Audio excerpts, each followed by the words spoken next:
a leave home. Rhythm cracking shoes. Real close. Just blaze. All inclusive fete. Yeah, tonight go have real vibes. This crowd here go be real nice. Can't find me ticket. Yes, indeed, of course, a pleasant good night to all and sundry. Yes, of course, it is Wednesday night edition of the Corridor Transformation. Your host, of course, Lennox Smith. We'll have a bumper program as usual.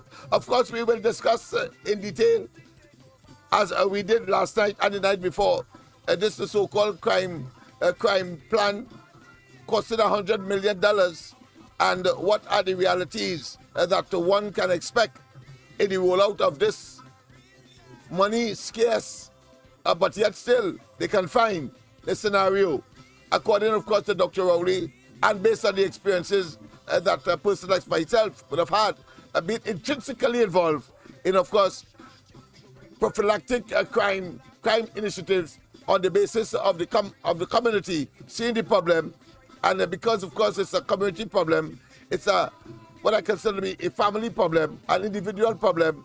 Then, of course, we have alternatives that the government is clearly not only oblivious to, but cannot implement, especially, of course, the PNM administration. They simply have no clue.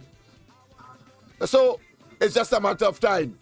But let us, of course, enjoy the music in the meantime. It is carnival time, yes, but we must not be lured by too much partying when, of course, we have a country to save. Real high and a real tight. Can't stop me all. Can't stop me all. Man, a real high and a real vibe. Can't stop me all. Can't find me ticket. I done by the door. Realize I have to pay more.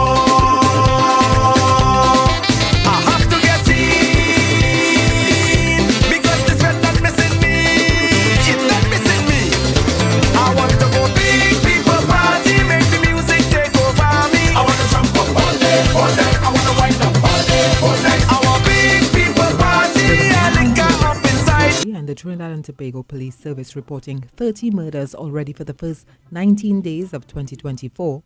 Prime Minister Dr. Keith Rowley said crime is a priority for his government as he revealed his crime plan.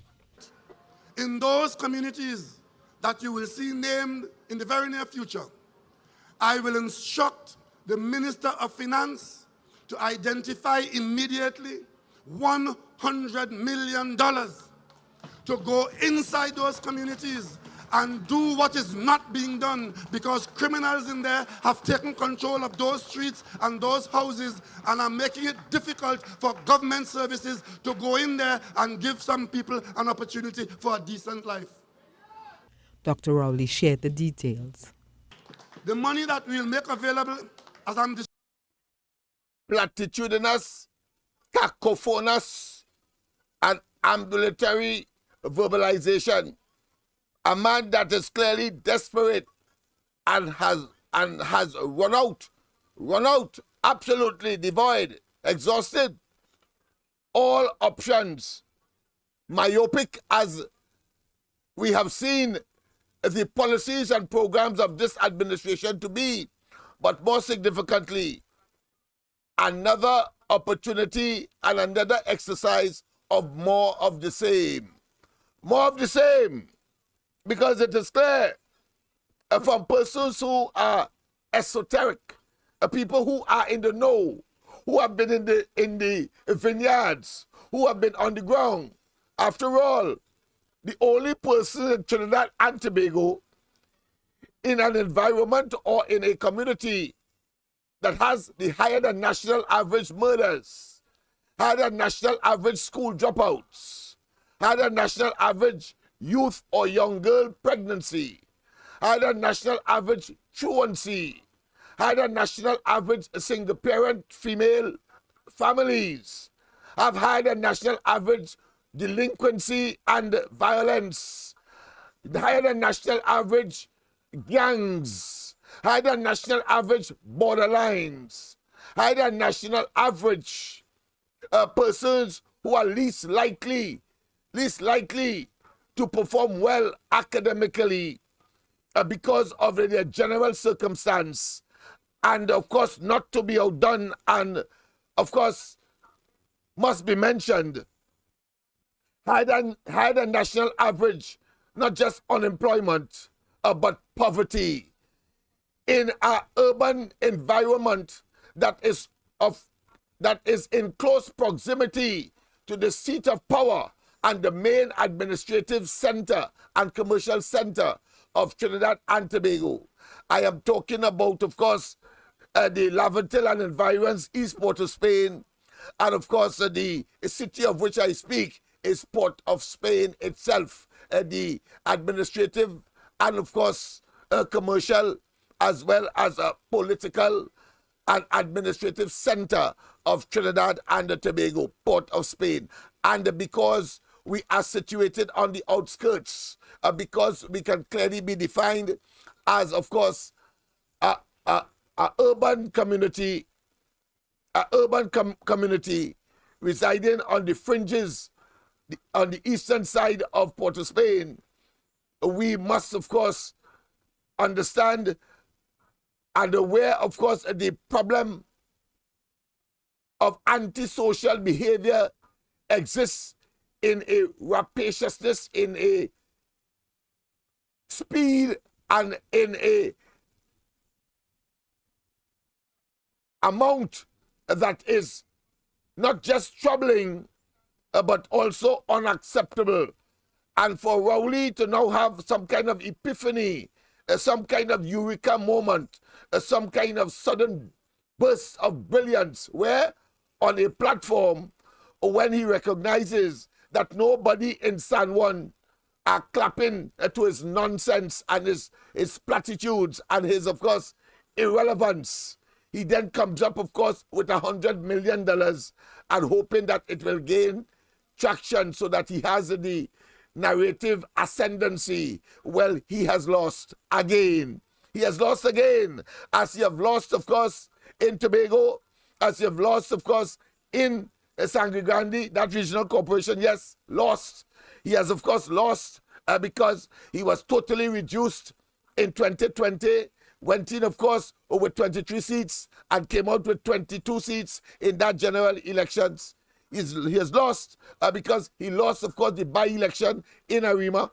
He lost, of course, the by-election in Siparia. He lost the by-election in Barataria. So therefore, the man is in such a losing streak that he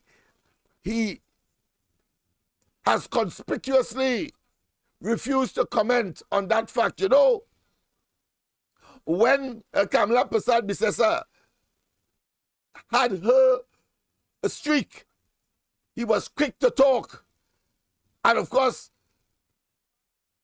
exalt himself and generate, of course, a level of elation. When, of course, they lost in Tobago, even when and after the 2010 general elections that the UNC won, I think that election would have been 2013. And he was, of course, ecstatic. Today, he's absolutely and totally depressed. And we are seeing, of course, a manic, depressive, a psychotic individual who clearly can go anywhere. And he can, of course, break down, melt down anytime. As we saw where in coming to the podium on that occasion, he insulted one of his colleagues, a colleague that if that person took him, and they ought to take him seriously, with that insult that he's somehow believed that he is so aloof, so disconnected, that that person couldn't be his parliamentary representative who he referred to whilst coming on stage or coming to the podium on that, of course, very what I consider to be failed PNM meeting, failed the PNM meeting on 2 Thursdays ago. Failed. And I want to tell you that if that person is minded and decided, of course, that they call it quit and that they're pulling out of the government, or they are no longer a PNM. The PNM will now have 21 seats in the parliament. And oh, what a devastation. Why do you think? Why do you think Parliament is so sparsely and from session to session takes so long, especially when 2 or 3 of the PNM parliamentarians have to be out of the country, because they're literally and legally they can't have parliament, simply because they can't make any decision. Because if three parliamentarians leave and absent themselves for whatever reason, far less for if they get sick. 3, of course, from 22 leaves 19, understand? So that is why they don't tell you, they will not tell you, because that's humiliating. And that does not, of course, augur well for the conjure and the impression that they are a landslide beneficiary party and therefore government. And it does not, of course, equate or is in sync with, of course, the fact that Rowley gets on as though he has this massive mandate by the people to manage the affairs of the country, and that he has, of course, engaged and preferred to engage in a dictatorial and, of course, a very lunatic type of autocracy. Autocracy blames everyone, takes no responsibility, and where, of course, information is required on a critical basis, he then claimed that there is a non-disclosure clause. Non-disclosure clause galore. And then at the same time, I wouldn't say miraculously, I would say devilishly, he then regales and entertains the media by, of course, Balize House. And as I said, when they go in there, because of the corruption and the fleecing and the raiding of the treasury to build that monstrosity for over $100 million. Monstrosity over $100 million. I am sure one day it will collapse on them because of the amount of sin and the amount of evil and the amount of decadence and the amount of larceny by a kleptocratic group led by Rowley that is managing the affairs of the country today. A total and absolute a government that has lost its way.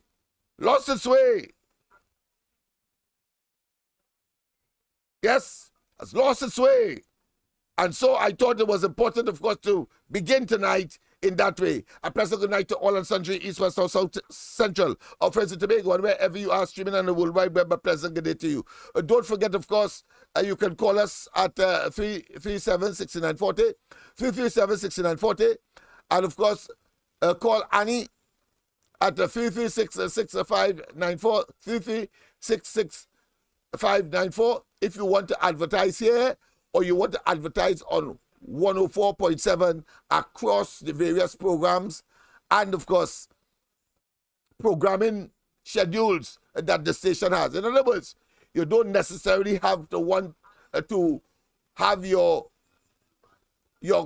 product or your service aired on the Ground Report. It can be on any other program subsequently. But what you'll be doing is aiding, of course, all of us in terms of course, getting the required resources, not only to replace worn out components that will make, of course, or critical to the programs that we air, whether it's on the ground report or here on the corridor transmission, or indeed at the Observer, that of course is administered and hosted by Michael Kerr. So I want to tell you once again, if you want to advertise here or you want to advertise on the 104.7 network, then or frequency, then of course call Annie. Call Annie, and she would of course accommodate you and put you directly with the main players on this platform, 104.7, and of course myself. 336-6594, 336-6594. So I thought it was important to treat with that. Let's go back to, of course, Dr. Rowley, what I consider to be superficial, superfluous, amorphous, and of course, what I consider to be a cacophonous, as well as, of course, indescript policy that he made up whilst on the podium in San Juan 2 Thursdays ago. The man has gone berserk. Describing here will be made available to the Defense Force leadership to retain and to hire reserve officers or retired officers. And yes, indeed. Madman. Retired officers. Street, and where people can rely on them and not on the local don who believes that they're somehow bigger than the government. The Prime Minister said criminals in this country have easy access to guns and ammunition, and Minister of National Security Fitzgerald Hines shared some gun statistics.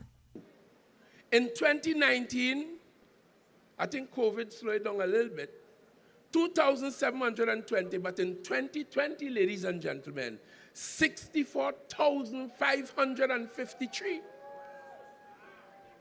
And insofar as ammunition is concerned, in 2016, 6.1 million rounds, in other words, 6,100,000. The National Security Minister added between 2019 and 2021, more than 80 million rounds of ammunition were imported into the country. The Prime Minister and the National Security Minister made their comments. And of course, the Minister of National Security, Fitzgerald, Dunsehead, incompetent and indolent Hines, in presenting those statistics, telling us how much guns and ammunition was imported officially,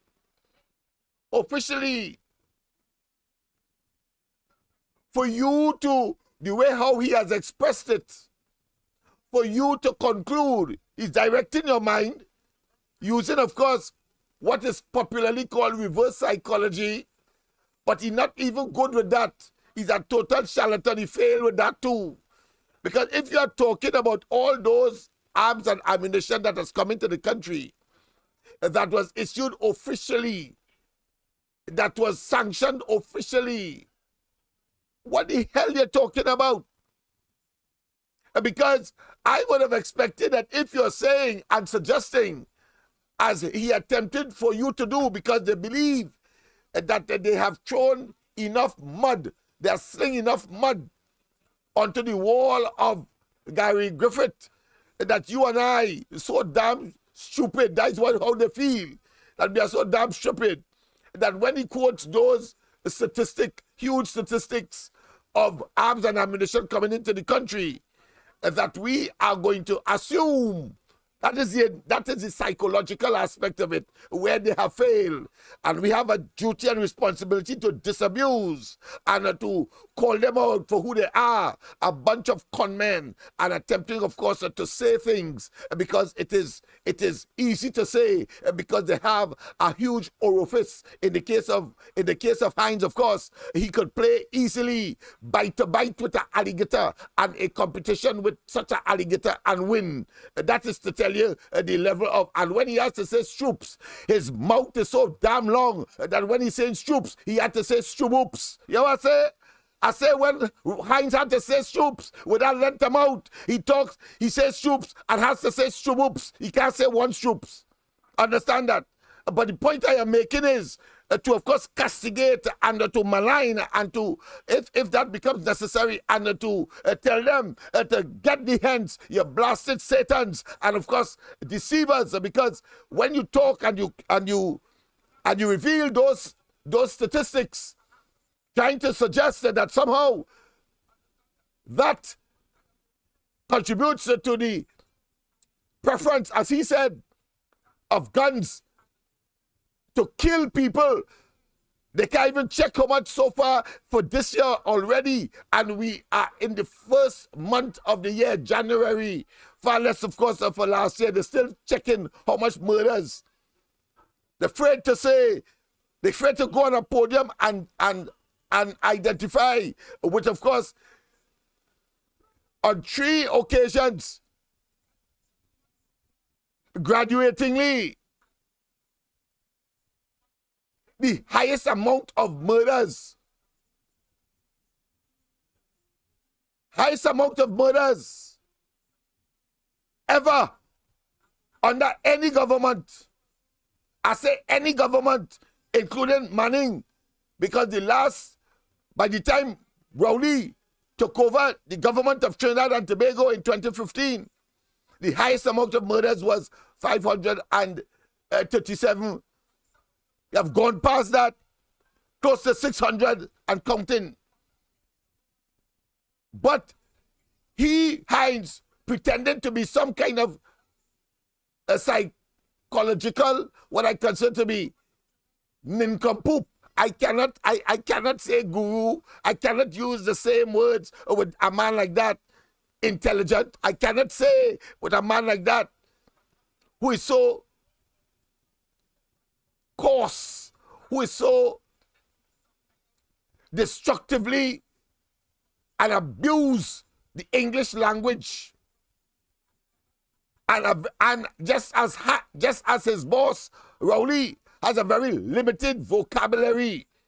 They only could talk and memorize and have memorized toxic language, acidic language, coarse language. And they believe that somehow that will impress people like me and you. When it have people, of course, who will counter that and see you as one with a very emaciated or limited vocabulary. Very limited vocabulary. I say all that to say why she's attempting, of course, as a typical charlatan, as a typical psychological quack, to give the impression that all those ammunition and guns that he statistically revealed and rattled out would suggest, because his argument is that 90% of the murders in the country, guns and ammunition were used. What he failed to tell us, and you must ask as well, and if you didn't observe, you must now observe, that he never told us of the amount of ammunition in an incremental basis, and nestled, of course, wanted to attack, of course, the former commissioner, Gary Griffith. He has not told us how much of that, how much of the legal arms and ammunition were used in the murders that has created unprecedented record numbers under the Rowley administration, of which he is a part. And there is a statement in the public domain. I'm going to deal with it tomorrow for you, tracking the amount of days that Hines has been the Minister of National Security, and the amount of murders occurring while she was here. The man is either blight, curse, just like the entire government of Trinidad and Tobago. And thus, of course, there is credible and logical and common sense argument and compelling requirement that he get to hell out of that office. But of course, I will not sit here and say he must alone must get out. All of them. Let's go straight to the lines. Let's go straight to the lines. Let's go straight to the lines. Number. Yes, indeed. Hello. Yes, a pleasure. Good night. Welcome to the corridor transformation. A pleasure. Good night. Yes. Good night. Yes, How are you? I'm well, fine and working hard. Tell us what is the issue? I know that I have been, of course, briefed, so I know that there is a technical home invasion in Manzanilla.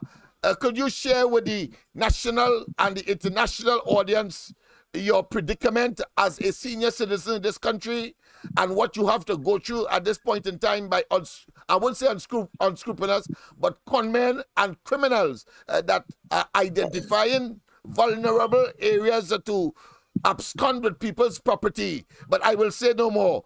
The floor is yours. Tell us.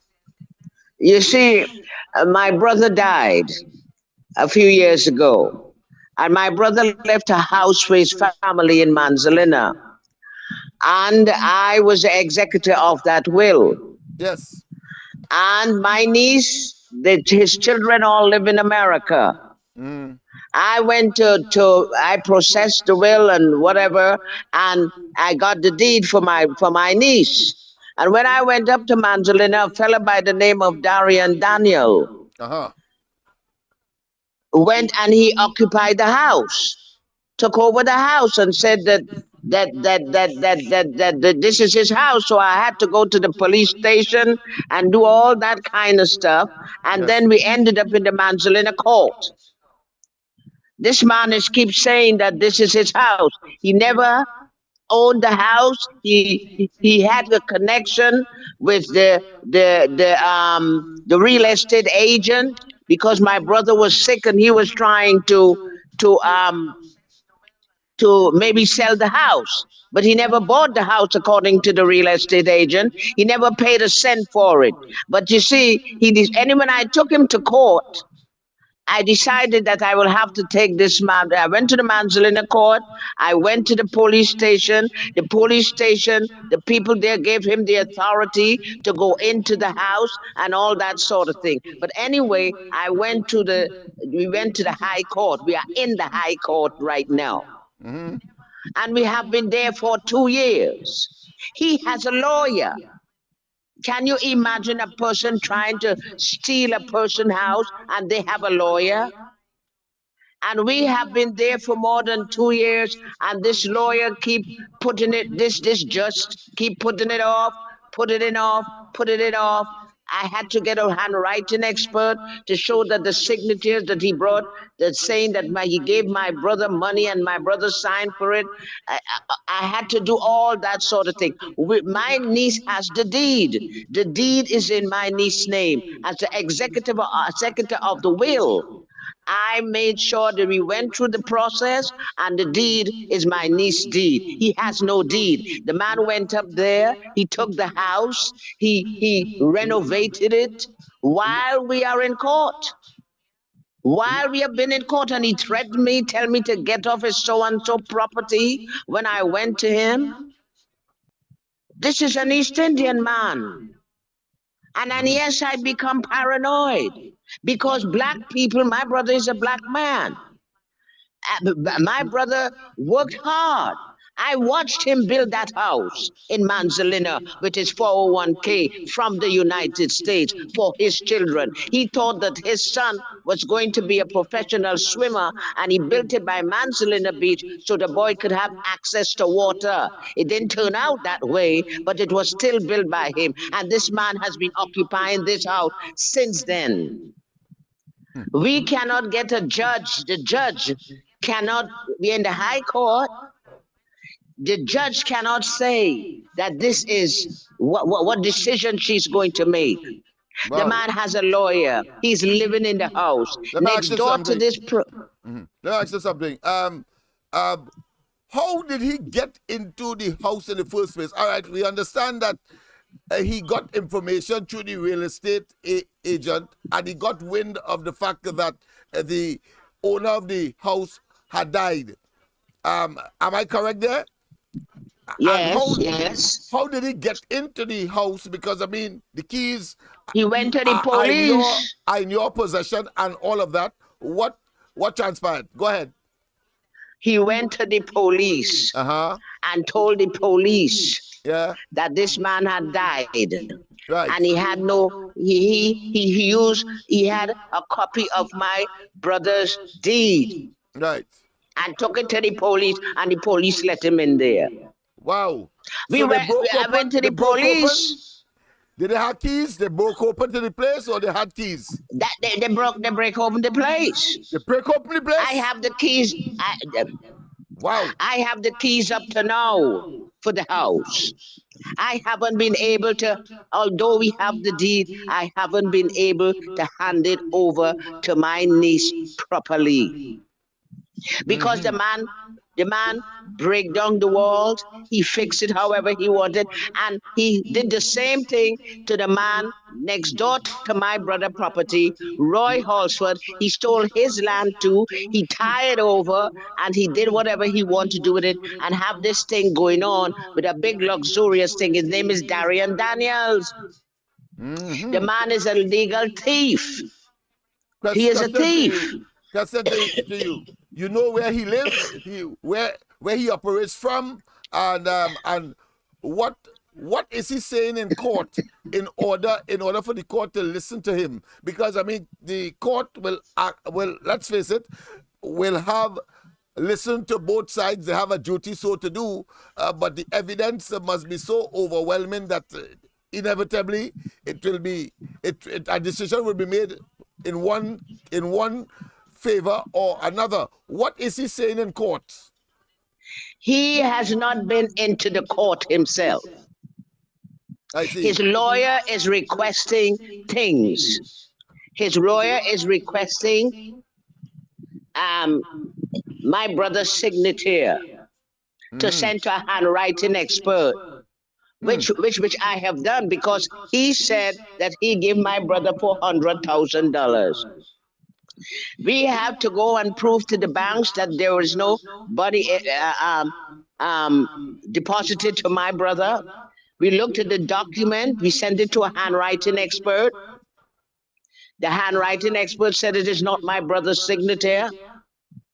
We have done everything that they have asked us to do in the court, in terms of proving that this man is a thief.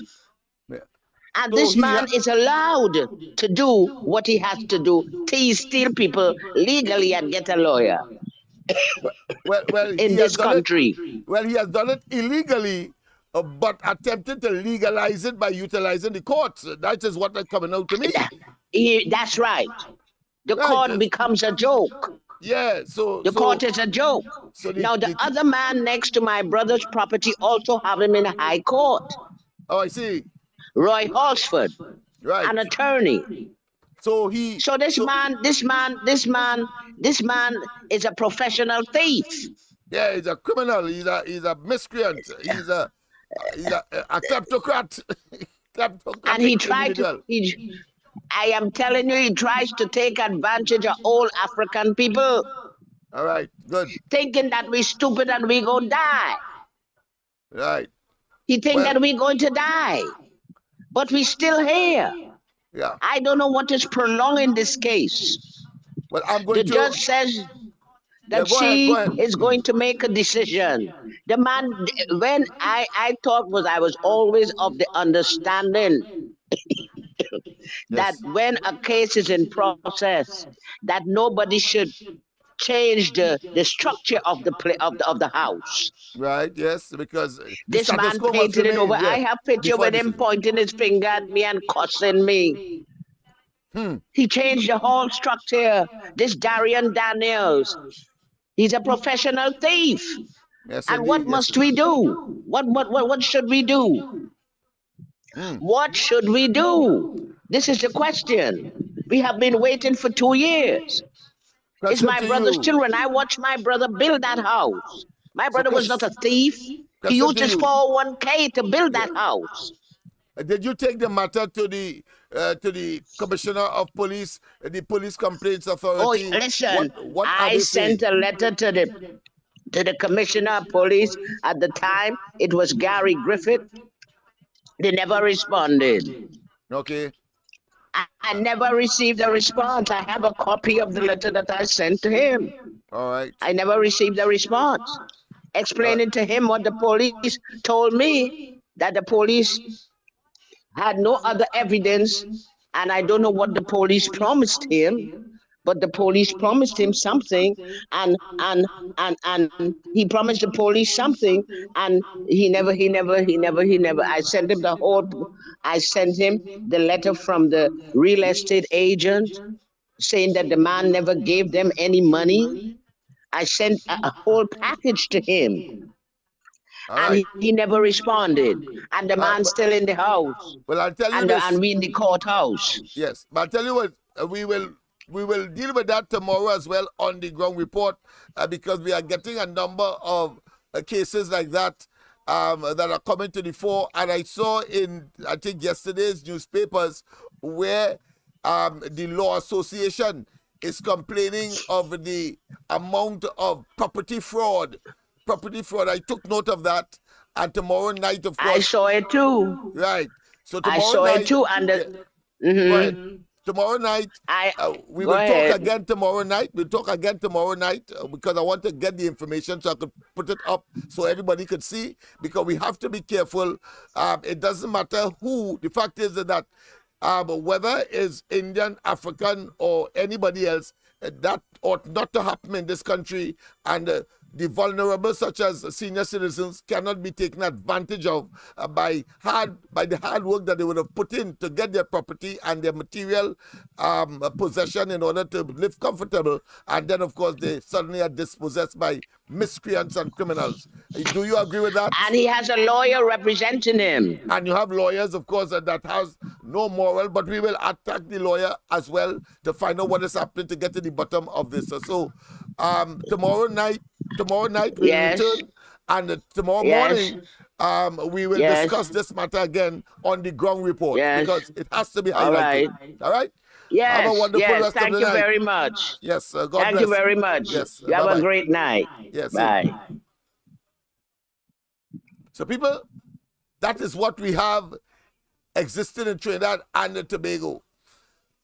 The senior citizens and the vulnerable, people who would have worked all of their lives and accumulate certain wealth, if you want to call it that, certain material possession that is standard and is expected of every citizen, and now to, of course, in their twilight, to enjoy it.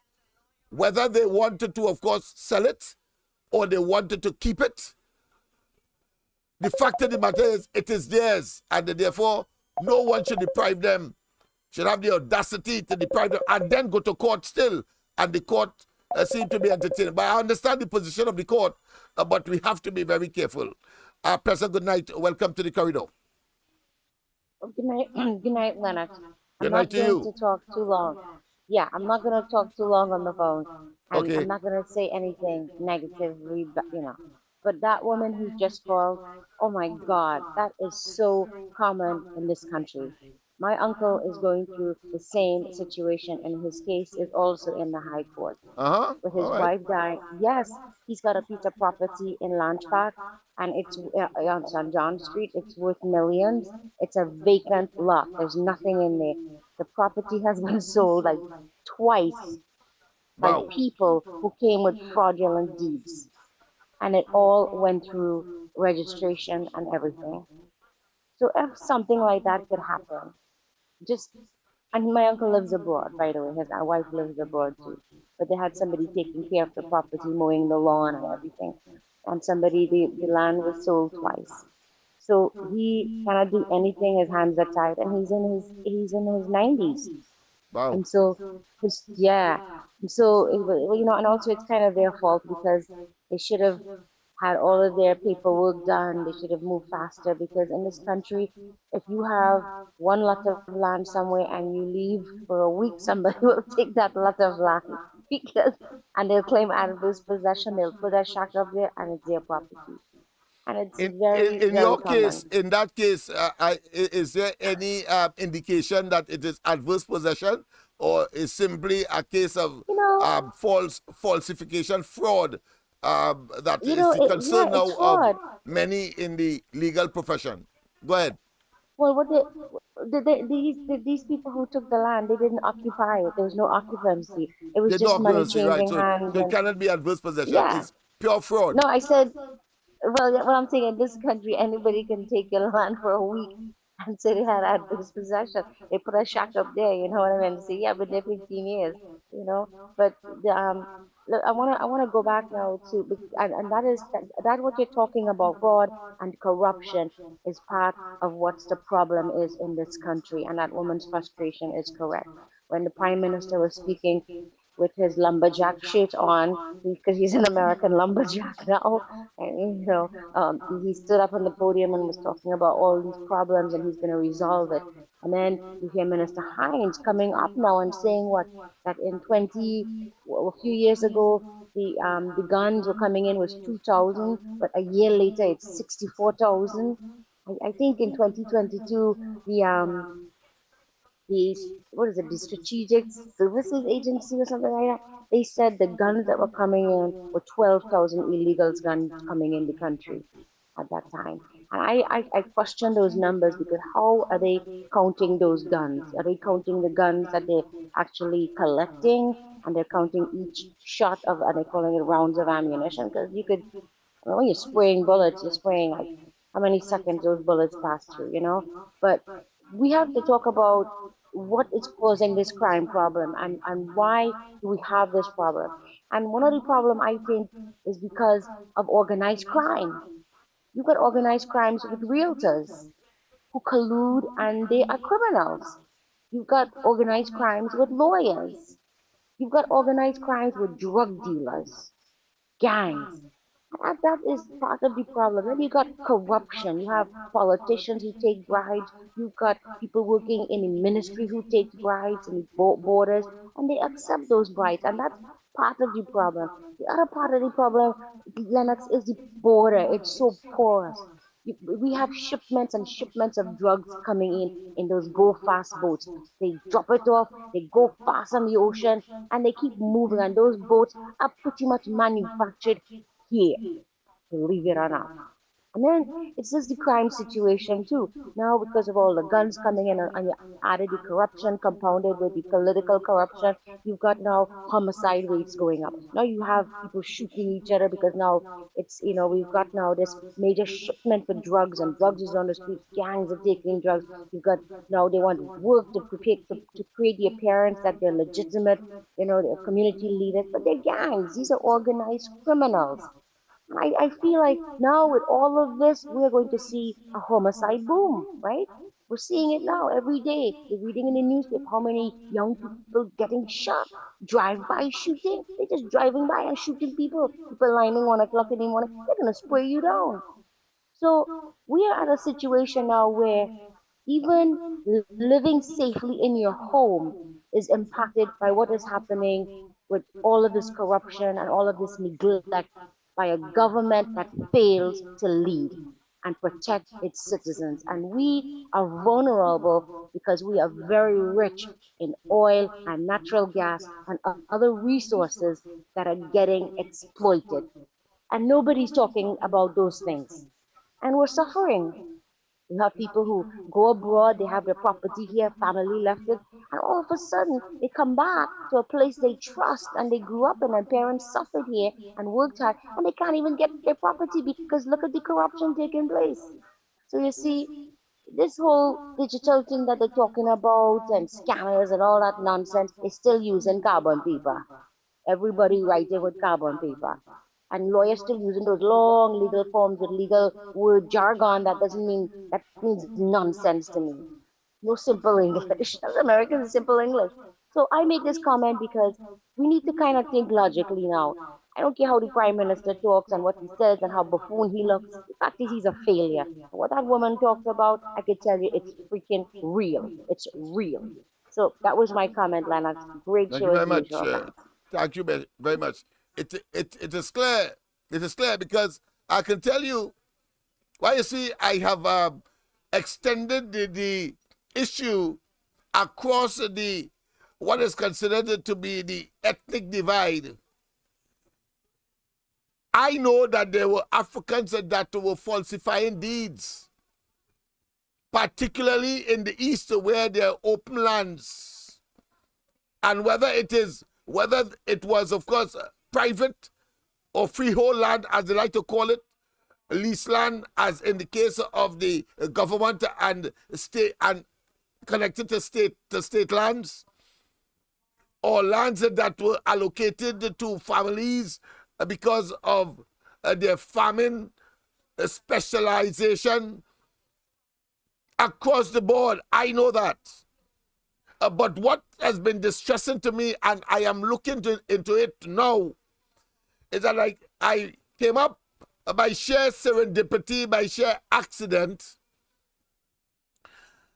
a family that has been fragmented, has broken up, but nonetheless, their origin, their genesis, as in Maraval. And I had a young lady, one of the descendants, descendants of that family, that owned land in Maraval. And they gave me the very startling, to me, revelation that the property that Imsbert and Fitzgerald Hines are on are questionable in terms of their ownership. You know what I say? I say that the property that Imbert invested in constructing, of course, family apartments, just as what transpired in Port of Spain, in Maraval. And the young lady told me, she was pretty young at the time, and she told me that in a meeting of the relatives pleading with Imsbert to, of course, rectify the situation, at least pay them. Even that and all was not done. And then she told me, which is not unusual, unexpected, and clearly stereotypical of a heartless, brutal set of people that is in government today, led by a rockhead and a rock-hearted individual, a stone-hearted individual called Rowley. She told me that Imbert said that the smart has to live off the fools, and she could never forget that. It is embedded in her mind, and she could never forget that. And she almost moved to tears when she was saying that. There's a special place in hell for these people who have exploited the vulnerable. And because, of course, and she was talking about grandma, because grandma probably couldn't read well, but they owned the land, and they didn't even get, of course, they get the price for it, even at a price that might not have been market value. But you cannot buy a property in Maraval today under $1 million and counting, whether it's land itself or land and building.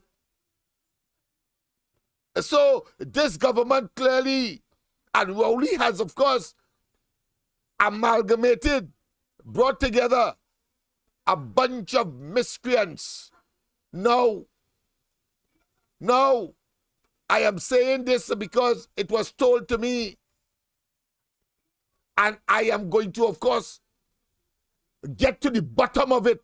You could bet your bottom dollar, Imbert and Hines. You sycophants, go and tell him. Go and tell them. I've taken on another challenge. Imbert and Hines. Tell us where you get your property from in Maraval. And can we trace it? And we will trace it. It's public information. We will trace it to see where it come from. As people are complaining that you have hoodwinked them of their property, nothing different to the Darian that Miss Hazel Smith has enunciated in our opening information about this particular matter. Land fraud, land ownership fraud. A pleasant good night. Welcome to the corridor. Good night, Mr. Lennox. Good night to you.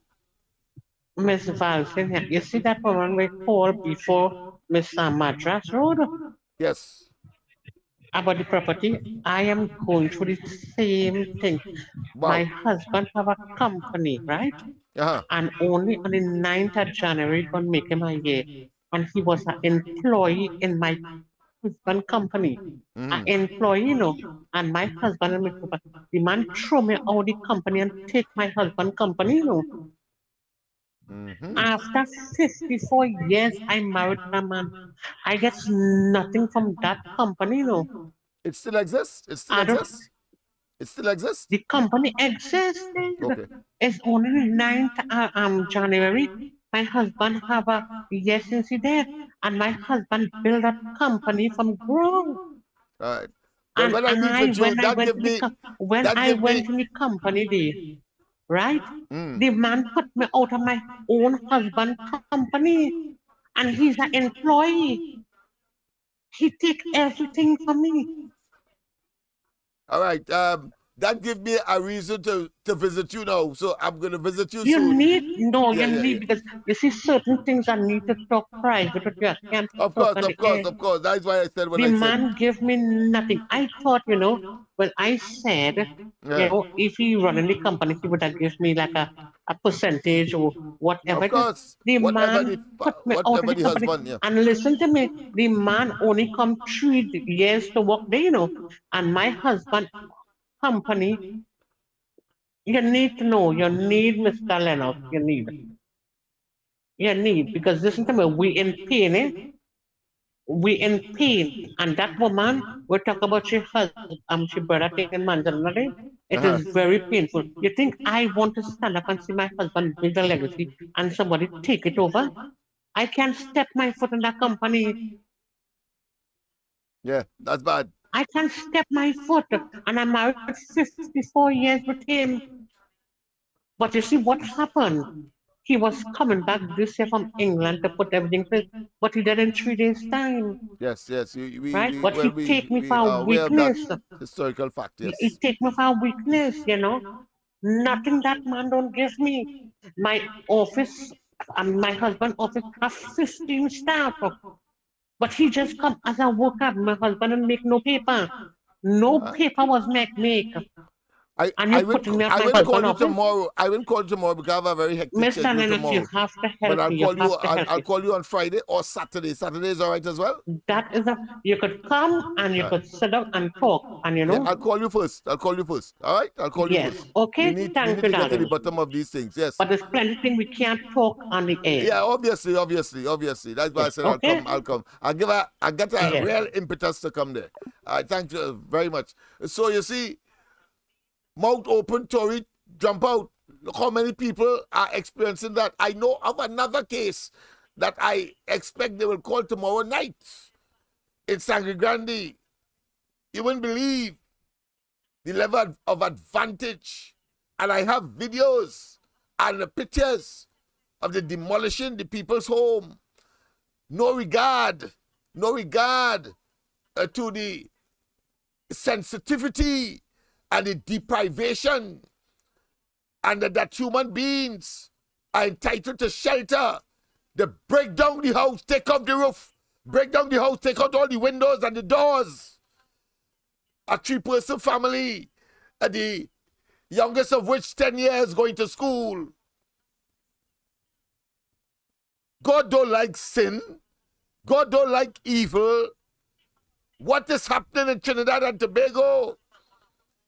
Everyone we save, everyone we nurture, everyone we assist is not only a blessing, but it is a humanitarian requirement.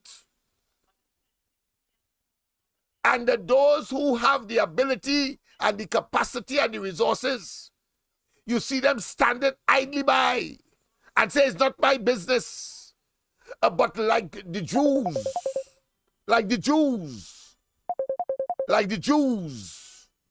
I'll come back to that. Like the Jews, remember that, the Jews. I'll tell you about that story after. A pleasant good night. Welcome to the corridor. Hello, good night, Mr. Lennox Smith, Trinidad and Tobago. Well, I listening. Lennox, like is everybody in this place that's had this kind of problem. Lennox, I listening to them thing and I know how to figure it out, you know. Yeah. And it have all other kind of people listening we don't like to hear this kind of advantage. This is why it does have crime. That's right. You hear, Lennox? Yeah, of course. Because, this is why it does have crime. It have people don't like to hear that. They will run to help right away. But sometimes when they come to help you, you have to have belly, you know. The courthouse don't work, you know. The courthouse does take very long. I talking about something I see. You hear? With a family of mine that take all kind of 30 how much years, you know. And still, when the judgment come, pressure, you know, Lennox, I can't talk. I ain't gonna talk. But I'm telling you, you see me, I just get the front. Nobody had taken nothing I have. Nothing. They try, and I make sure they ain't get through. Yeah, somebody had to get locked up. Sometimes you had to take it to get where you have with these wicked set of people. You just had to turn devil. Take what I tell you. You had to turn 10 devil. People wicked inside of this place. I sit down and I listening. You hear?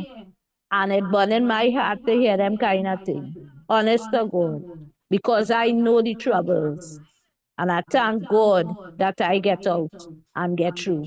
And I ain't get through no courthouse. Have a good night. Thank you very much. Yes, there is, of course, the established, what I consider to be civilized way. I know that as well. And there is, of course, for want of a better term, the unorthodox way. And of course, it is dependent on your circumstance, because the unorthodox way is a way that says that you are faced with the Hobson's choice, and you're seeing, of course, your wealth, your life's savings, your life's accumulation, your material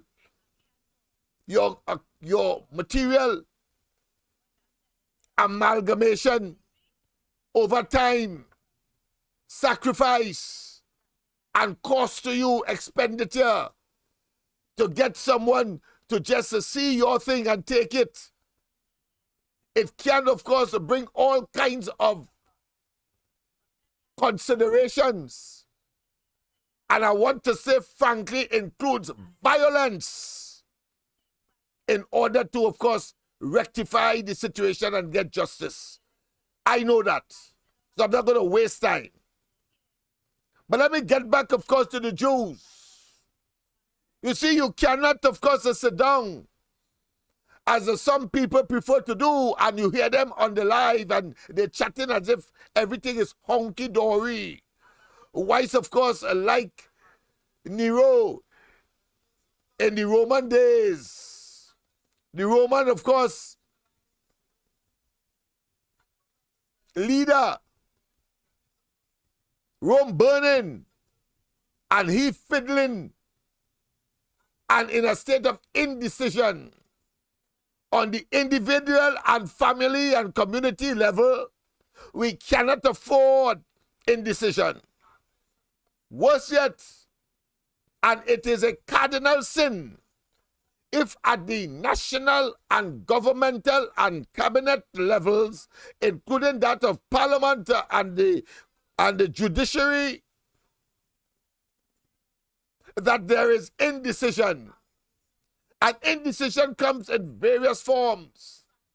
An indecision could be a delay, whether orchestrated or manufactured or inadvertent. Whether, of course, is a state where people can't believe that that is happening to them. Or people don't listen to advice given to them. All of that constitute elements that lead towards a delay and indecision. But the time must come when you have to face the fact. And I will share with you a recent experience that I would have had. Someone very close to me, I say. And just before Christmas, I would normally have 2 vehicles working out of 3 vehicles. So in other words, I have 3 vehicles. One is a SUV, and everybody knows, of course, as Mikey would say, the green wagon. And there's another vehicle called red.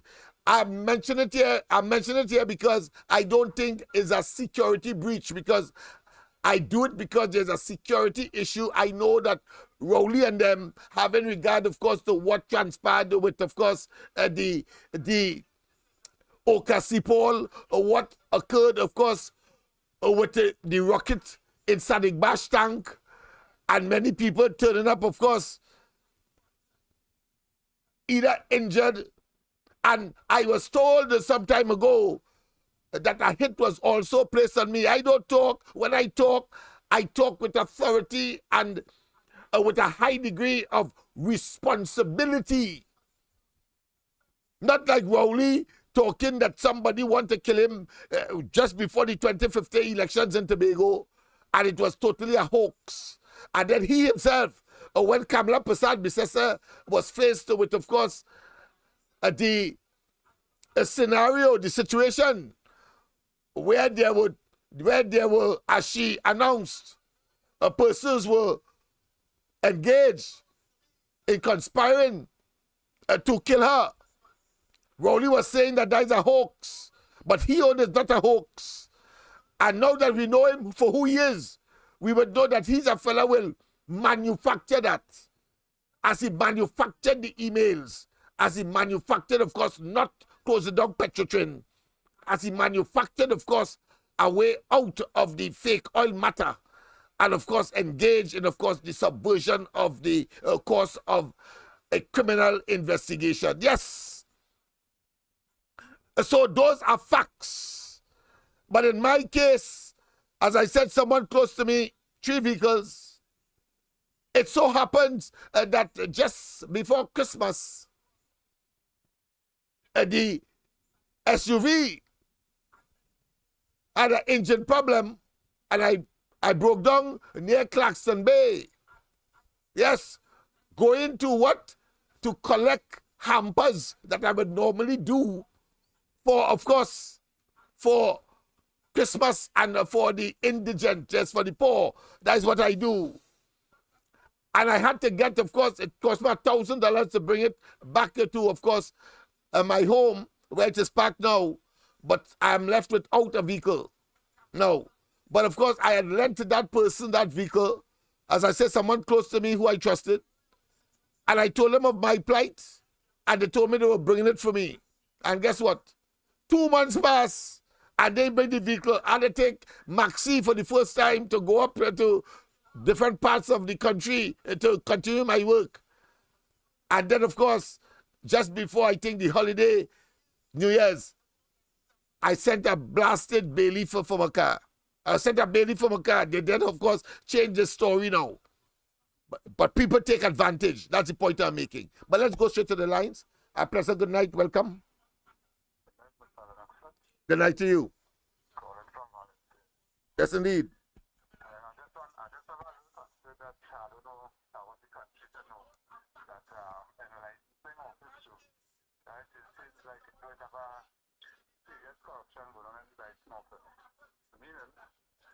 that when you go to license your vehicle by the outlets and everything, Yes. so happening now they're telling you that your vehicle, the number, the chassis number not corresponding with the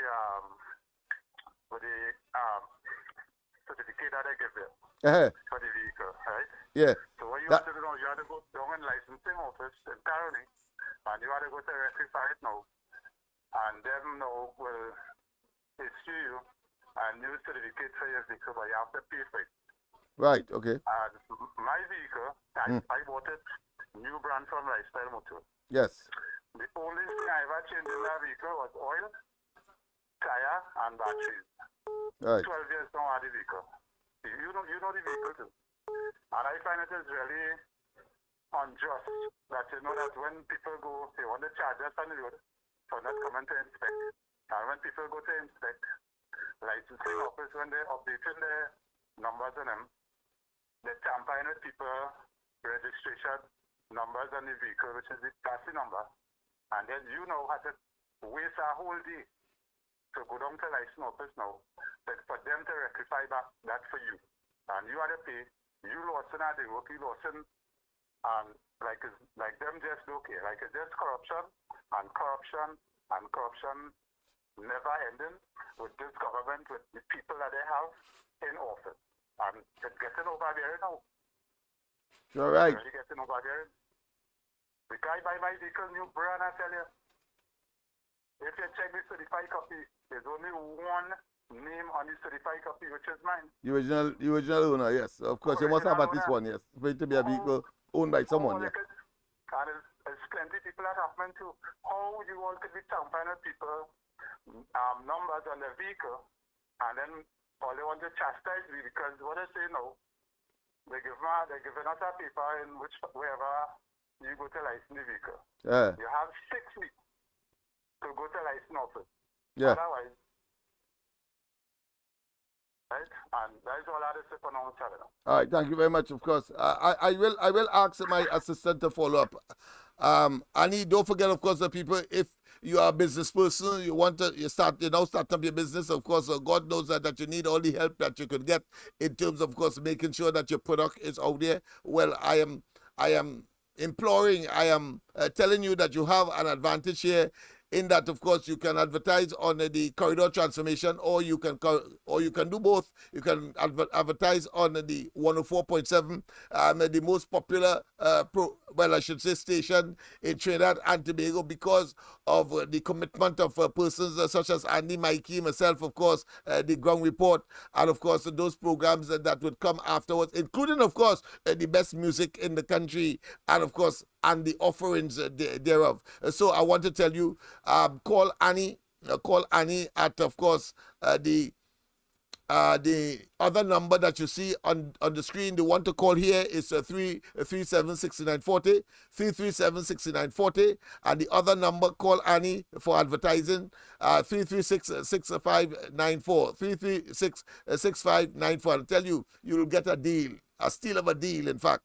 Of course, and all to, of course, guarantee you getting your message out there, getting your product out there, getting your service out there, in order, of course, to make certain that you make the money, difficult as it is. But people must know that you have something to sell if you are in business in order to gain customers. So that being as it may, let me just conclude, of course, with the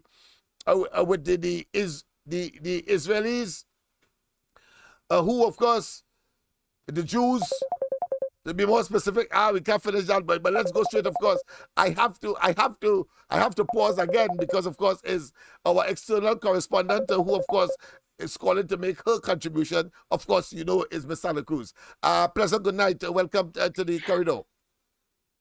Pleasant good night to you, Lennox, and to everybody on the chat. Well, Lennox, I see PNM getting free advertisement on your on your show, because some kids or somebody come to invite everybody to the opening of Balizé House on Saturday.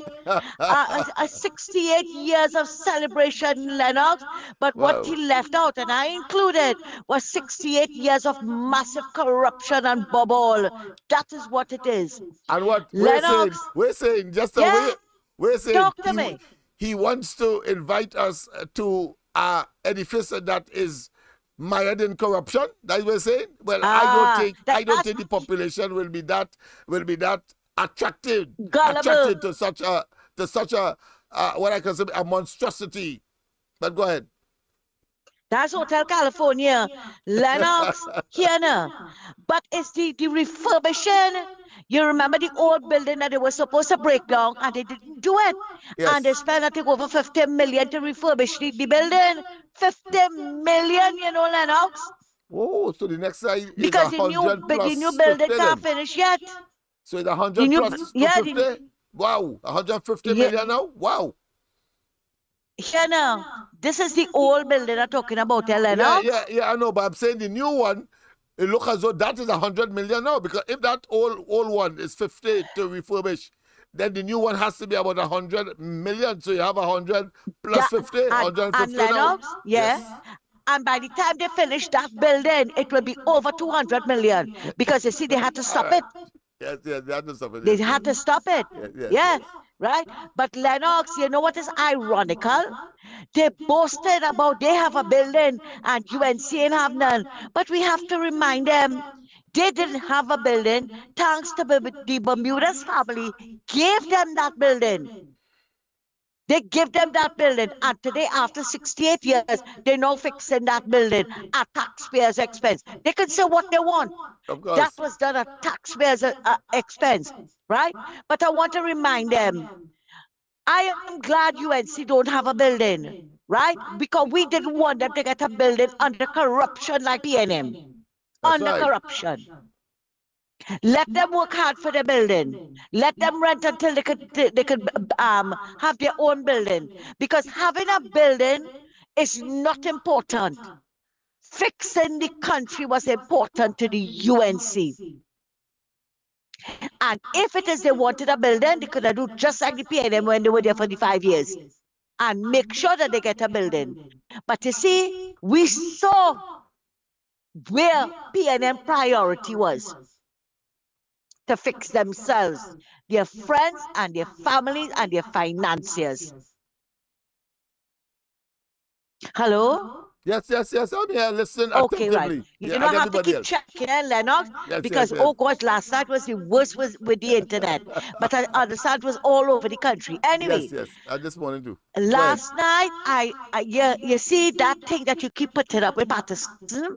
Lennox, I love it. We have to keep reminding the people that the whole Rowley and Patterson dig for the UNC, they have stepped into it themselves. Because every single thing that blind man Patterson, visually impaired Patterson said on that platform came to pass with the PNM. You see when you like to lie on people, Lennox? Because that man not living here, he had to repeat everything Keith Rowley and them told him. And everything came to pass now under the PNM. People can't get Forex. People, children languishing away. That's right. Because they can't get Forex to sell for them. That's right. They have to get it chirrup here, there, and everywhere. Right? So that is why Lennox, you have to keep reminding them. And before I forget, I sent you the link for Anna Roberts' response to Keith Rowley. Okay. Great. Right, that would be something. Now, our next thing, Rowley was so vexed because the partnership government gave his daughter a contract to pave HTC housing car parks. Yes. Now, I remember Lennox, that in Maloney and so on. Yes. Go ahead. Right. No, they vexed because of the father. Right? They vexed because of the father. That she should not have gotten anything. Why? How many people in the PNM they have done wrong, right? And they did well for the children. But you see, what's good for the PNM, Lennox, is not good for anybody else. Because they are I'm absolutely sure there are quite a few of them inside of there that their parents did wrong inside the PNM. Because Carty say all of we thief. Yes. All of right? them. And their children, I'm sure, benefited from the PNM. Of course. I'm sure they benefited today from the PNM. Right? So for him to come and say things like that, Rowley is a hypocrite. He's a hypocrite. You hear? It's one set of rules for the PNM and a next set for everybody else. But you know what? Their days are coming. Their days are numbered. And evil don't last forever, Lennox. It don't last forever. It must come to an end someday. And I hope it will be very soon. And before I leave Lennox, I want to tell the PNMites tonight. When all you go on a chat, right? Don't only stink of people. Come now, come and tell us what the PNM did for the last 9 years. We would really appreciate it because we want to see it. Right? We want to see it. Oh, Lennox, before I forget. Yes. Yesterday, I went to St. James Infirmary to get my medication. I reached there at 6:20. Lennox in the rain. We sat down there. There were about 10 people in front of me. So I sat down there talking to this man. We talking and we talking. The man is telling me that how 7 months now, he went for an x-ray and he can't get the results yet. He's telling me about when he come, he not get. We were talking about we not getting medication in. And you know what this man turned around and tell me? The only thing that I vexed with Rowley for is that Rowley did not build enough jails. So I look at him in shock. I didn't say anything. I said, listen, don't hear what you have to say. The only thing, Lennox, that Rowley didn't build enough jail. But I wanted to tell him, don't worry, it have a big one coming on Tranquility Street. They go put all of them inside of there. Balize house. But I said, no, keep the peace. Don't say a word. He's 86 years, and suppose you go and argue with him now and he drop down dead. You understand? Because they know I'm holding on to my argument. Lennox, you want to tell me more holes in the road than road, a failed healthcare and education system, the cost of living and dwarfs of the crime. But the only thing Rowley did wrong wasn't to build enough jails. No, he was too busy billing the bank account for his friends and family. Lennox, thanks a lot for listening to me, my 2 cents, and have a good night. Yes, I certainly will. But of course, I am intrigued as to the meaning, because when you said that Rowley didn't build enough jail, I would have assumed that it would have been there would have been an insufficient supply of jails for members of the PNM government when they would have, of course, demitted office ultimately in 2025. I suppose that may be a premonition. That may be something. Be careful, in other words, what you wish for, you may well get it. Rowley and they must make a jail. That is a pellucid factor. So I would interpret that jail talk in that context. I don't care if he meant anything salubrious for the PNM or for something else, or he had a different meaning that he would have applied it to that you would have interpreted. My position on that one is that he should be building more jails because the PNM and their operatives, because they have been so blatant, they have been so conspicuous, they have been so brutal, they have been so reckless, they have been so monolithic in terms of their larceny of the people's resources and misbehavior in public office, that it is just a matter of that any rookie, as I said, coming out from the police academy could do a cursory investigation, because there's no way they could hide anything in this world today. That is why I suspect that out of the blue, you're sending Dylan to Venezuela as the ambassador there. I wonder if it is to, of course, lay the foundation for Rowley's escape to that country where we have no, of course, extradition arrangement. And claiming, and will claim, of course, asylum position. But as I was making the point about, of course, the Jews, when, of course, the Germans were coming and on a street, they take the first one, nobody said anything. Take the second one, nobody said anything. Of course, going to, of course, to these gas camps of mass destruction of the Jews, millions of Jews, during the course of the Second World War.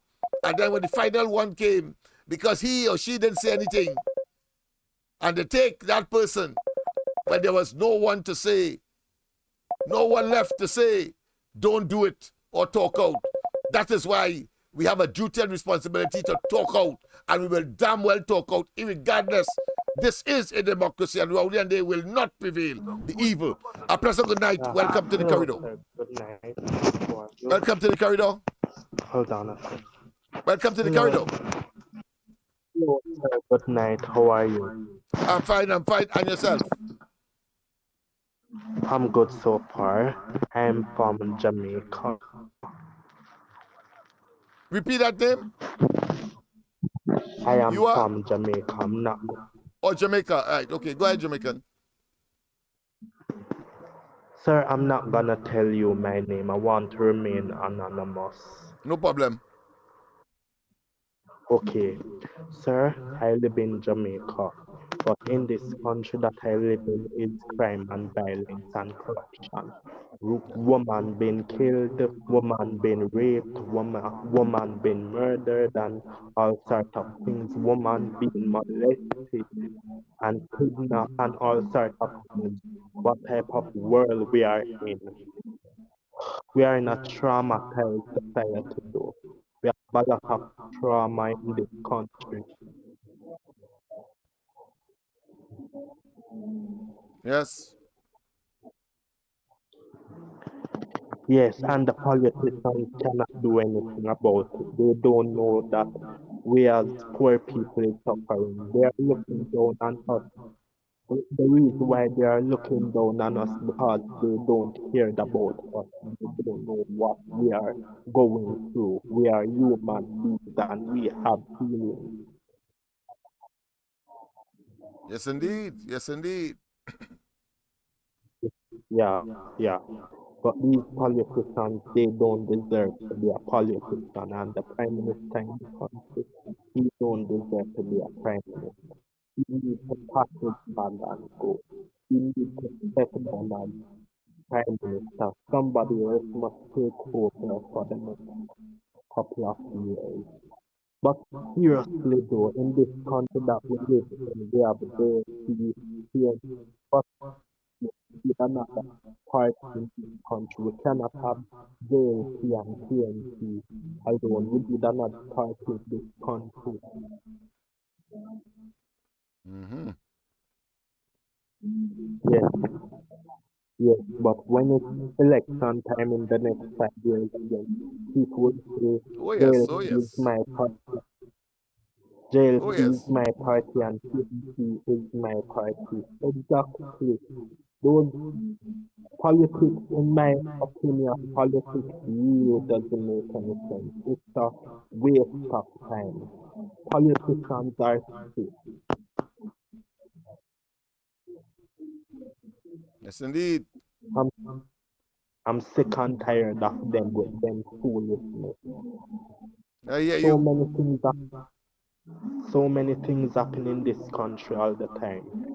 When you live in the ghetto, when you grow up in the ghetto, you hear a lot of gunshots and people murdered and killed and all sorts of things and thieves and robberies in this country, and a lot of things happen in these countries.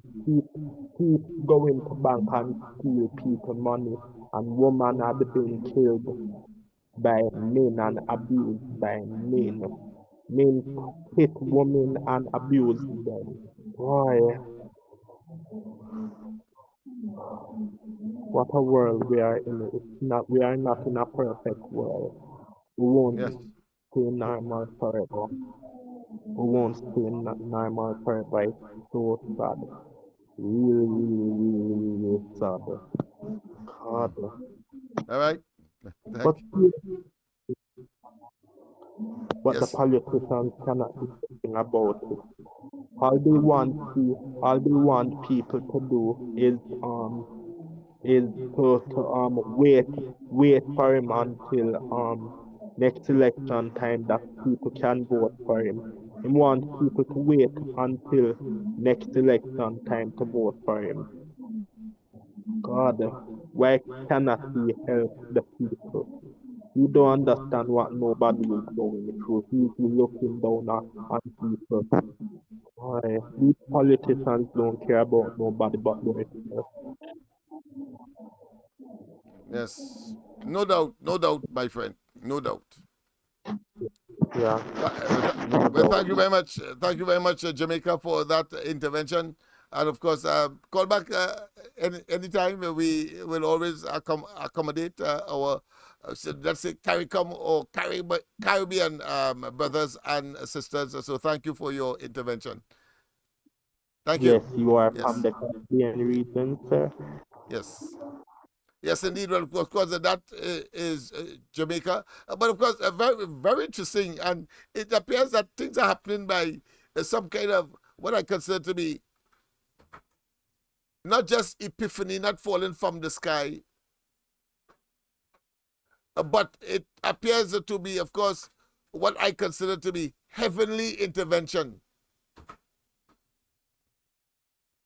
Because, of course, while she was speaking, I got the impression that, listen, in the Caribbean, Guyana and Jamaica are considered to be the most violent islands or countries in the region. How come Trinidad and Tobago has been solidly put in the position of sixth in the world? Sixth in the world. So there must be some factor that has created, of course, that allocation of Trinidad and Tobago in that most unenviable position. No one envies Trinidad and Tobago in that position. But let's go straight to the lines. A pleasant good night. Welcome. Hey Lennox, pleasant good night to you and everybody on the live near and far. Yes. 2 things quick. Yes. 1, you get email on them? I send? You send that? No, I didn't check it. I'll check it tonight. Because you really going, I did send it last night, but apparently it didn't get it. So I was to resend it today because my phone will run out of space. I was to clear up some stuff out of the phone so the email can I send. Okay, email, right? Email and not WhatsApp. Yeah. No. Okay, right. Because I didn't check because my email today. because I did get that. Right, because I did get an email and it didn't receive, you didn't get it. So I was to resend it. All right, good. Right, okay, that no is problem. 1. Yeah. Right, and 2, I get to realize now it have a next resources building up in the country. I said that stupid people, because you telling me the government saying they want to put things in place to ease the traffic in Trinidad and Tobago, more Trinidad I should say. And people bawling, people should carpool and use the public transportation. And in the back of my mind, I was like, this people I never forget is the PNM that get rid of the damn train system that we had here, because when my father was alive, he used to ride the train from south to north and north to south. So if Eric William with the wicked and evil self didn't close down that train industry and the cane industry and the cocoa industry, the train system will be far advanced than we're seeing in other countries today. We had one of the #1 public transport system in the Caribbean back then, and these people and them get rid of it, and people now when they interview them on TV, they're talking about carpooling and this and that, and some people saying it's because of Panday there are so much cars coming in the country, but we had a train system here. And I listen to history, how it is Eric William get rid of the train system, because at the time when them Syrians and them get away to bring in the vehicles and stuff to sell, they turn on and tell Eric William, here what's going on, you give me the right to bring in vehicle, but you have to do something about the train, because if you had the train, the people ain't go buy the vehicles and them will be bringing in. So Eric William say, right, you gotta get rid of the train system, and that is what we reach today. So all that is the PNM doing that way we in this mess today. We had to get rid of the PNM. You see how people just go and dig out yam in the ground? It's the same way they dig out the PNM out of Trinidad and get rid of them. Locked on and listening. Yes, my friend. Yes, my friend. Somebody told me the other day that it was the Prime Minister, Rowley a lame duck, of course, Prime Minister, indeed, of course, with a government that is shamed to lie down. But he said, the more you do, he said the French said it, and of course I researched it, and it's a fact. The more you see, is more things remain the same, or the more there is change, things remain the same.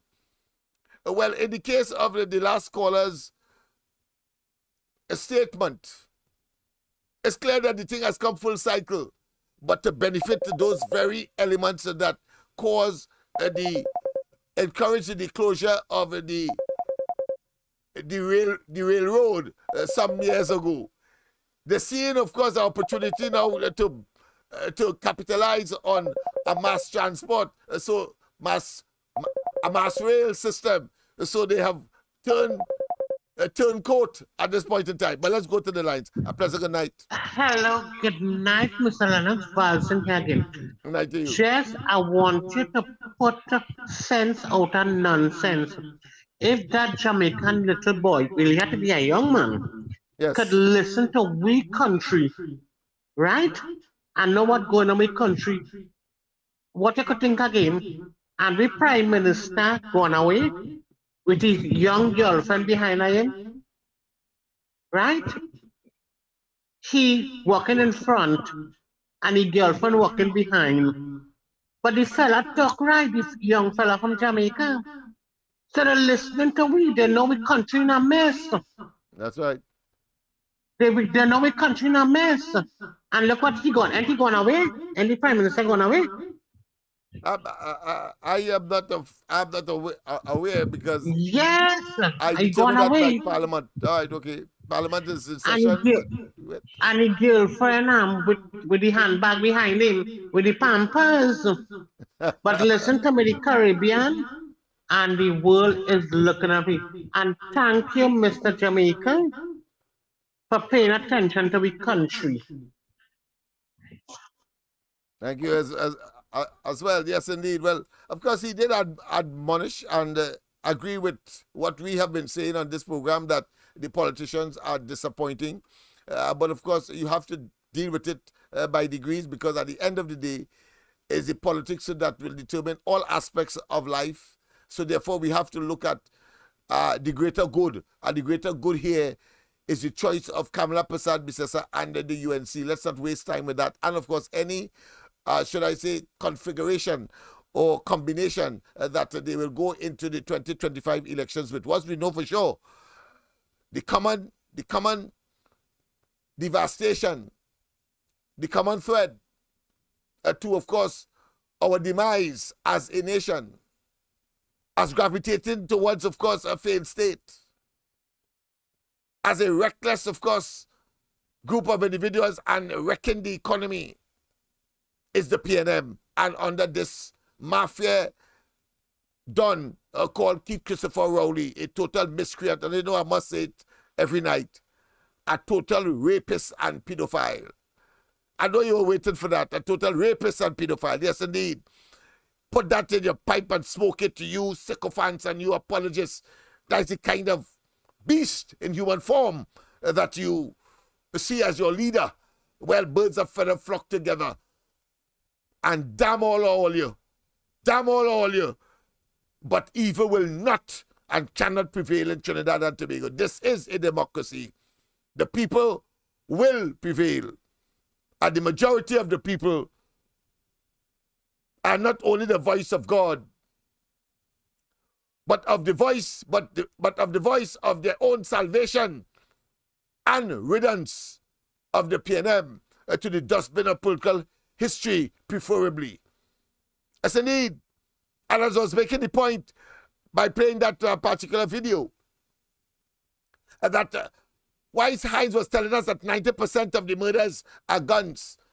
He's giving us statistics about legal guns and not telling us how much legal guns would have been part and parcel or have committed those crimes. Heinous, extraordinary, exponential, historic. And of course, as I think it's Miss Arima who said, that of course the illegal guns illegal guns. And clearly, from what you said, it's the illegal guns that would be killing those people, because it will be easy to track by scientific ballistical deployment the legal guns. So it is clear, one can conclude that it's illegal guns that are killing, that have created the killing fields that Trinidad and Tobago has become and known for internationally. And we see the results. No need for us. But ironically, and clearly, it's only a madman will attempt, of course, to talk about illegal guns. As we have seen Rowley talk about the African youths and the Africans in this country, and say that they are under the radar in terms of their performance sociologically, economically, and otherwise. And at the same time, he has a responsibility to address that. His party has a responsibility to address that. And they have not done it. And they continue so to fail. And the African community, particularly along the East-West Corridor, and $100 million cannot solve the problem and will not solve the problem. And in fact, the intention is never to solve the problem, because they do not understand the socio-economic and psycho-cultural dynamics and realities of that area, as I demonstrated yesterday and will continue so to do in these programs. Cannot. They are unfit. The UNC, of course, has demonstrated between 2010 and 2015 that they have the capacity, they have the will, and they have the political desire and the prowess. And with persons like myself, who, of course, are committed patriots to putting on the ground sustainable programs, not to the fly-by-night, ephemeral, temporary initiatives that we have seen in the past. As I told you, they are going to saturate and expand URP and CPEP and so on. That's what they will do. And these fellas are so obsolete. They are so Jurassic. They are so Neanderthal oriented that I had to cuss and castigate and malign and express my deep disapprobation, and was very vitriolic and excoriating when they wanted, as a measure under the Ministry of Community Development, to bring back crocheting and, of course, making Tulum and Tambran Ball, and, of course, confectionaries in programs in the community centers in these parts. What asses. Bringing a program that has a mechanizing component. You want people to crochet, to make a coat or a dress or a vest with the hands knitted together, and then say that you are liberating them financially and economically? Are you mad at this time?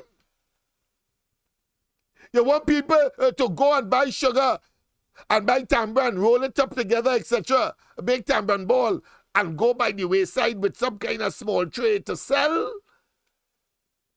Guys, at one time, that is what Heinz suggested to people in Laventille to improve themselves. Well, they show him, because not only has it not worked and cannot work, but the situation sociologically has escalated exponentially. All the hogwash talking there about the illegal guns. You don't do that. It cannot be. You're too damn myopic and too, of course, petty and stupid. If you have such a program to try to make people entrepreneurs and to have them be creative, you have to mechanize. You have to make these things with machine so they could sell abroad, they could sell locally. How you want people to make them thing with their hand? Or they're so damn Jurassic in thinking? A pleasant good night, welcome. Good night, Lennox. Good night to you. And blessings to the family on the program tonight. Thank you very much. You know the hurtful thing about it? I see the municipal police in the corporation like Port of Spain and San Fernando and Grande and things. Yes. Chasing out them little black boys and colored boys who's selling oranges. Telling you. 10 for $5 or, and try. What do you want these boys to do? Tell me. These men trying to make $1. They have mouth to feed home, especially with no unemployment. And I'm going to tell you something, Lennox. I know for a fact of someone who was staying home in the Diego Martin region, who was staying home and getting paid in them ghost gang and them. Of course, all know. And every 2 weeks, that person have to give a percentage out of the money to the foreman or whoever. So this thing will never stop. It'll never. Looking at it in Vietnam, about 2 weeks ago, the jail, one of the officials in the Ministry of Health for this COVID needle vaccination thing, the jail, he get 18 years. I'll check that. That is very instructive and very instructive and poignant to what transpired here in Trinidad, because I'm making a case against this government. It is really, really, and then again get into the crime situation now. That's the next thing by itself because, and listen, in my opinion, I never really, how should I say, I never really wanted Gary to be commissioner for one reason only. Because I always appreciate if somebody come through the ranks, it's a better choice than choosing an outsider. I'll be straight up with you. But give and take what it is. I say let me give the man a chance. The man has proven himself. Yes. And this everything and everything that is proven, it seemed that they just want to disprove that it is not, it is not working or functional. And I'll tell us next thing again, and I'll tell this. You see that fake oil, water for oil with AVM or whoever it was. AV drilling, AV drilling. Petrotrin was shut down, not closed down. There are two differences in words. It was shut down for something to do with AVM oil. That is the big thing. And I'm certain there are forensic expert and company in the world. There's one they call Kroll, Investigative Forensic. Not like the one we have in Trinidad, Tuch and Diddley, where you call them, my friend. Anyway, that's a different story. And I ain't accusing nobody, I just saying things. Yes. You get one of them good forensic expert, believe me. You know what the difference in the Brian Lara Stadium from 200 million to 1.2 billion? Yes. That Brian, and I know this for a fact, and God rest his soul to the senior police officer who did that investigation. God rest his soul. I know this for a fact. He just can't prove it in a law of court, but it was proven in his evidential that he got, in his evidence, that a lot of things happened on that project. But majority of the things or transactions that took place in that project was done in cash. And certain officers or certain people from Valsane, who was recently bust, I believe, with some kind of drugs and guns and all kind of thing, there's a connection between those people. It's a whole kind of thing, but again, it takes me with, testicular fortitude to do something about it, and who is brave enough to do something. The only way this thing could stop, I'm talking about from head to toe across the board, is because we got to get foreign help. That's the only thing can help this country. Have a blessed one, locked on and listening. Same to you, my friend. Same to you. Make a lot of sense. But he introduced a topic that would have whether he was motivated by the Tulum and Tamban Ball and Cochin initiative that this government preferred to tell people, rather than generating a mechanized system, teaching them how to use the technology to produce these things in mass so that they can export, and they can, of course, locally, they can, of course, provide and look for a market, utilizing, of course, the assistance of the relevant authority, in this case, of course, the Ministry of Industry, to, of course, promote, and other, of course, export TT and so on, so as to bring people, of course, thinking big, but, of course, crochet by hand, making tulum by hand, a sugar cake in a pot. Come on. But I like what the caller introduced. But even in such circumstance, we had to peel an orange by hand to sell. And you go, of course, somewhere on Charlotte Street, because the hawkers and the micro business people have to be real. They cannot afford any front store or any building in terms of a rent. So they go on the streets. And when they go on the streets, the municipal police, as the caller rightly said, hung them down and take away. No discretion and no policy that you do not take away the people livelihood. How could you take away a fellow who's selling and has maybe a 50 orange on a cart and walking through town, or stand up by the side of the road and selling spice and Portugal and coconut, and you see it fit to take the trolley and all the contents and whisk it away? In fact, tomorrow morning, a woman from Tobago, she said, of course, that they took a trolley with all her goods.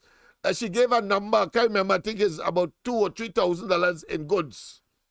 And she can't find it because she would have been accustomed to being, of course, hung down. And the process is that they store it in a particular place, particularly when you are selling, of course, non-perishable items, because the perishable ones will certainly, over time, whether it's orange, whether it's dasheen, whether it is, of course, a pumpkin, or whether it is fruits, will certainly, of course, deteriorate, rotten. But where you have, of course, things like haberdashery, and of course, a little false jewelry, and so on and so forth, that can't rotten. But what she said is that she can't find the cart. And she has information that the police, by the time they reach, even though they charge her, they couldn't produce the items in court.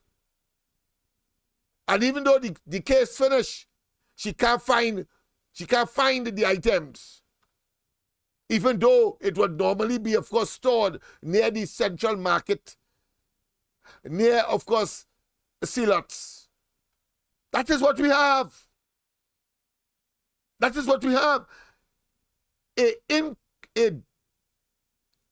dysfunctional, incongruent inability to analyze and, of course, implement to its ultimate objective policies and programs by a government that is engaged, of course, in helter-skelter, higgledy-piggledy, nonchalant, knee-jerk response, as we saw with the Prime Minister in, of course, coming out of, you can't say a cap because he has a bald head.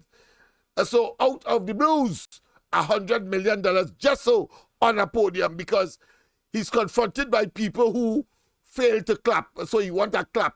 So he bring that into the conversation. And as we said last night, only the URP, CPEP, and other expansions you will see with that money leading close to and up to the next elections. So he believes that he could do the people with that 100 million what he did to Roger, and of course the patriotic for sure. ain't trusting him at all, but they have a duty to talk out. But in case they don't, we will. We will, because there's a pattern of behavior that tells us that Rowley and they, once again, is up to no good. You was in government since 2015. How you suddenly have a love for the African community and those communities that have been proven of producing, of course, these gangsters and, of course, borderlines, etc. How come? How come now? How come between 2015 and now, you were only looking at legislation, whether it be no bail or gang, to put them in prison? Why is in 2015, before he came into office, and during the course of the SOE of 2011, under Kamala Prasad Bisesa, he had a sudden love for the African fella, and he empathized with them, and he said that they are being targeted, race baiting, that's pseudo-racist. Pseudo-racist. You use your own race to climb on their backs like crab in a barrel in order to get up there. And when you get up there, you are the Lord of all. So you have arrogated unto yourself. Well, I say that you have a serious, serious inferiority complex. And you have another thought that will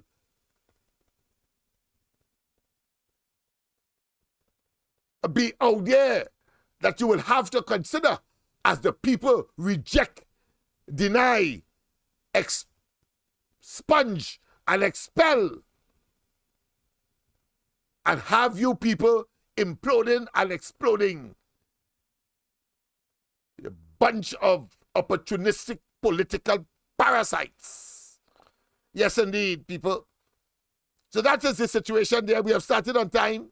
And of course, I think we have completed what we wanted to complete. Let me just go to complete that particular video that I started, and then of course we will make our departure as of course we normally will, and as all good things, this too comes to an end. But we are nearing the end of that video, so let's just hear the final part, and then we'll start the beginning of it, and so that those of you joined us late will get an appreciation as to what I'm talking about. The 100 million that, of course, as I said, and don't tell me you sycophants don't know that that money will be spent for the expansion of the ghost gangism of URP.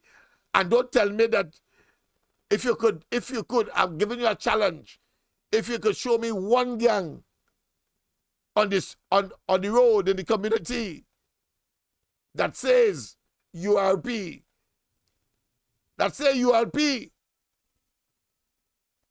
if you could tell me that, tell me what you want. Tell me what you want in exchange for showing me that there's a gang existing anywhere physically you're talking about. Not on paper, not in the office. A bunch of ghost gangism, and that is going to increase as they go towards the next elections, preferably before 2025, but inevitably 2025. And Rowley and they are going to, of course, want you and I to gravitate and to listen to those who will sell out Trinidad and Tobago for 30 pieces of silver in more ways than one, so that they could continue to do us evil. A bunch of criminals. As they addressed the PNM meeting in Sawa on Thursday. Terry Ann Brown Campbell, TTT News. With violent murders occurring daily and the Trinidad and Tobago Police Service reporting 30 murders already for the first 19 days of 2024, Prime Minister Dr. Keith Rowley said crime is a priority for his government as he revealed his crime plan. In those communities that you will see named in the very near future, I will instruct the Minister of Finance to identify immediately $100 million to go inside those communities and do what is not being done, because criminals in there have taken control of those streets and those houses and are making it difficult for government services to go in there and give some people an opportunity for a decent life. Dr. Rowley shared the details. The money that we'll make available, as I'm describing here, will be made available. That's if I leave home when Rhythm I'm cracker real close. Just waves. All inclusive fed. Yeah, tonight go have real vibes. This crowd here go be real nice. Can't find me ticket. All done by the door. Realize I have to pay more. I have to get in because this red not missing me. It's not missing me. I want to go big people party, make the music take over me. I want to jump up all day, I want to wind up all day. Yes, indeed, of course, this marks the end of tonight's program. See you tomorrow morning on the Gong Report. Andy, Mikey, and myself. Of course, Andy still in his sabbatical mood, but of course, Mikey and I will do the honors. And then, of course, tomorrow night we return. Thursday night, of course, what I consider to be the night before my own sabbatical, because I will not have any program on a Friday, as you know. But of course, God bless. And don't forget, of course, if you want to advertise on this live as well as on 104.7, the number one program, or should I say the number one programming station in the country, feel free to call, of course, Annie at 336-6594, 336-6594. To assist with your business and getting it known across the country and beyond. Have a wonderful rest of the night. God bless. Bye-bye. Our big people party, a liquor up inside me. I want to jump up all day. I want to wind up all day. Head back down a real high and a real tight. Can't stop me all. Can't stop me all. Man, a real high and a real vibe. Can't stop me all. Can't stop me all. Going with the buffet. Me girl call her nuts if I leave home. Well, I tell she a real close. Girl, I almost did. All inclusive fed. Yeah, tonight go have real vibes. This crowd here go be real nice. Can't find me ticket. I done by the door. Realize I have to pay more. I have to get in because this red not missing me. It's not missing me.